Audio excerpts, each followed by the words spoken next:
Assalamualaikum warahmatullahi wabarakatuh. So we continue with part number 2 for chapter acid, base and salt. Okay, kita masuk detail sedikit berkenaan dengan acid and base ni. Okay, so ini saya nak tunjukkan macam mana boleh dapat ionic equation for neutralization. Ionic equation for neutralization. Macam mana kita tahu ini adalah neutralization? Sebab acid will react with alkali and dapat salt and water. Okay.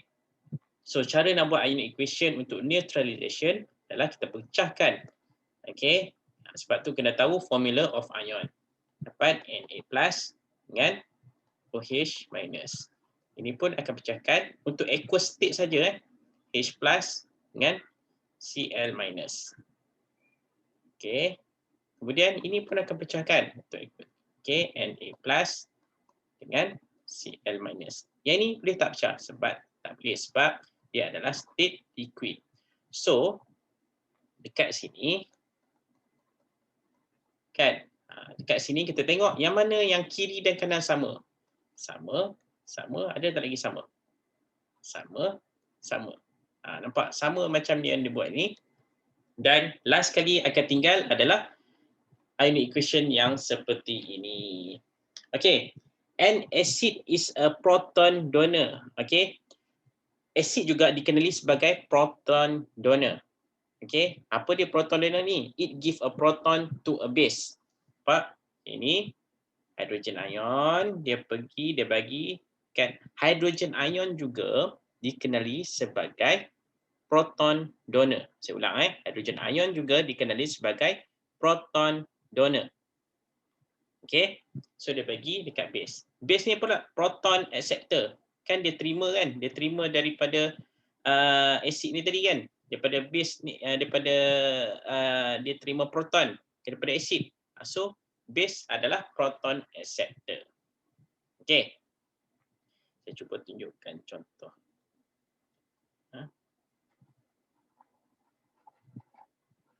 Okay, contoh. Kita ambil sodium hydroxide, sama juga kita ambil yang contoh yang atas ni, sodium hydroxide react dengan hydrochloric acid. Okay. Sodium hydroxide. Okay, sodium hydroxide dia ada hydroxide ion. Hydrochloric acid ada hydrogen ion. Kan? Okay. An acid is a proton donor.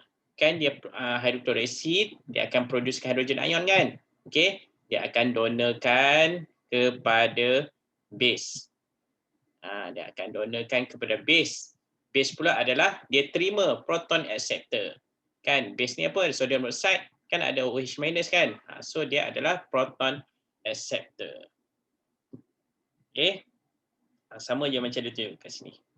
Kan, so dapatlah water. Okay. Apa yang dimasukkan pula dengan strong and weak acid? Okay. Common laboratory acid yang selalu kita gunakan adalah hydrochloric acid, sulfuric acid dan juga nitric acid. Ketiga-tiga ni adalah strong acid. Okay. Apa yang dimasukkan dengan strong acid? Okay. Completely ionized in water to produce hydrogen ion. Completely ionized in water to produce hydrogen ion. Okay, there are no molecule of acid present. Okay, dia convert semua sekali. Kan, dah tak ada tinggal dah molekul acid tersebut. Tapi kalau weak acid pula, okay, partially ionized in water to produce hydrogen ion.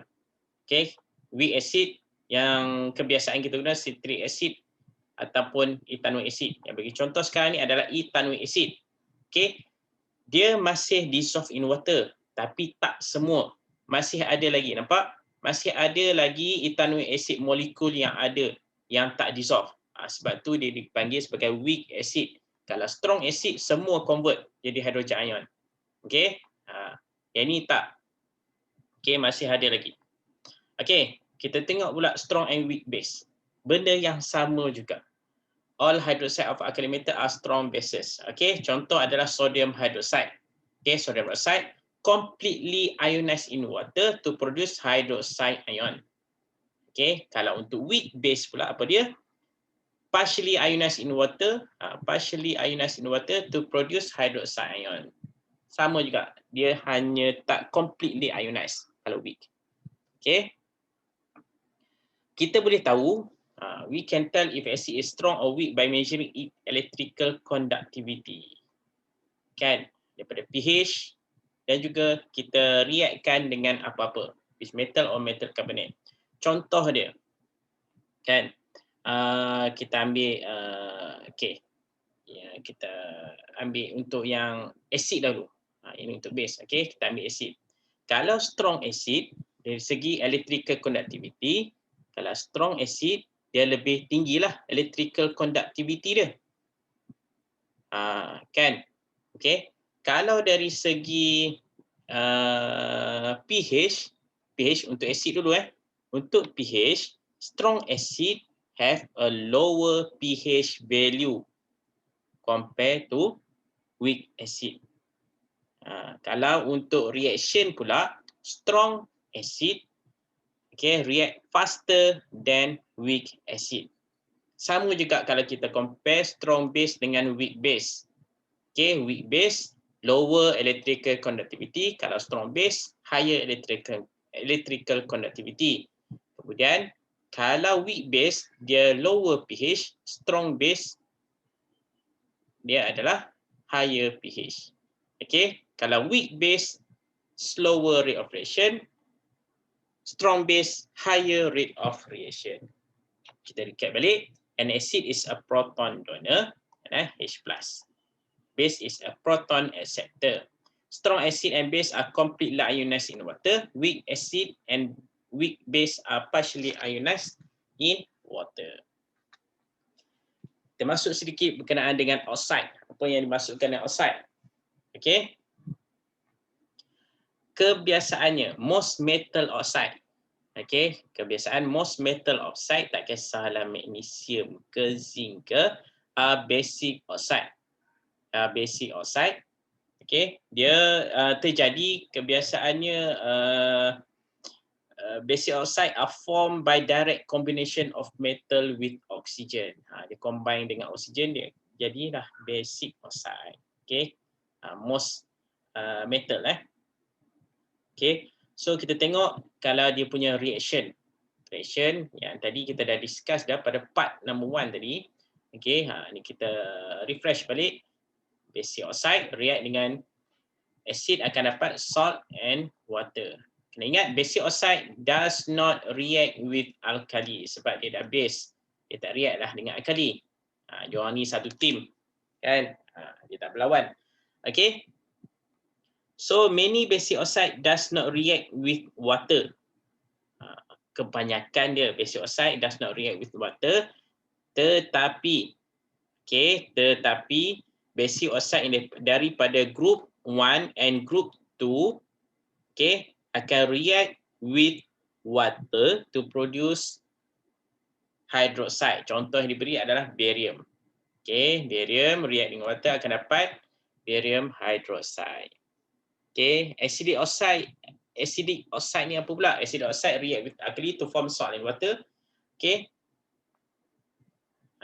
Akan dapat neutralization, dapat salt and water. Some acidic oxide react with base such as metal oxide when heated. Dia perlu panaskan.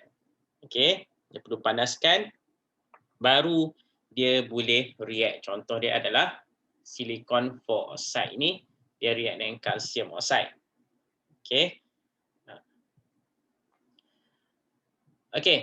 Acidic oxide, kalau sebelum ni most metal oxide are basic oxide.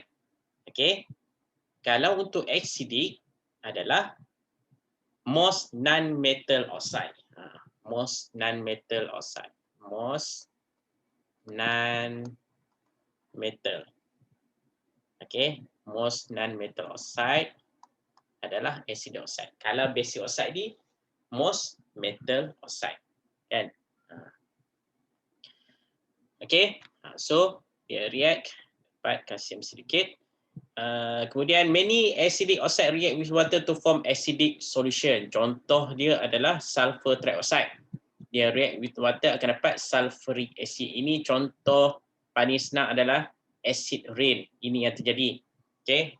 Acid oxide react dengan water akan dapat sulfuric acid. So betapa bahayanya acid rain. Sulfuric acid ni salah satu strong acid kan. Kita belajar tadi. So bahaya acid rain ni. Okay, neutral oxide ada. Neutral oxide ada. Tadi kita dah cover basic, acidic, neutral. Neutral pun ada. Contoh dia adalah carbon monoxide. Okay, tapi carbon dioxide adalah acidic. Okay, so amphoteric. Okay, amphoteric ni apa pula? Amphoteric maksud dia both of them. Kedua-duanya. So bermaksud dia ada properties acid, dia ada properties basic, amphoteric. Dua-dua dia nak, sifat dia ada. Sifat acid ada, sifat basic pun ada. Yang selalu commonly adalah aluminium oxide. Okay, aluminium. Okay. Aluminium oxide dan juga zinc oxide. Ini yang selalu commonly. Okay, aluminium oxide dan juga zinc oxide. Okay, so dia akan react dengan acid. Okay, dia akan react dengan acid, akan dapat salt and water. Okay, dan juga they also react with alkali to form complex salt. Dia akan react, dia ulang sekali lagi, dia akan react dengan acid untuk dapat salt and water. Kan, contoh zinc nitrate, contoh ini aluminium chloride. Dia akan react dengan basic, dia akan react dengan ini kali, dia akan dapat complex salt, sodium zincate, sodium aluminate, kan, complex salt. Okay, kita recap balik. The oxide of more metal are basic oxide. Okay, the oxide of most non-metal are acidic oxide.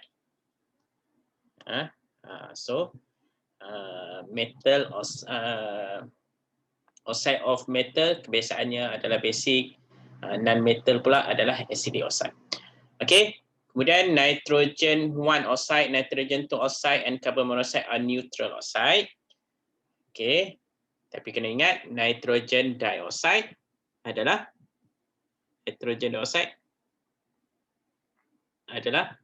apa? Acidic oxide.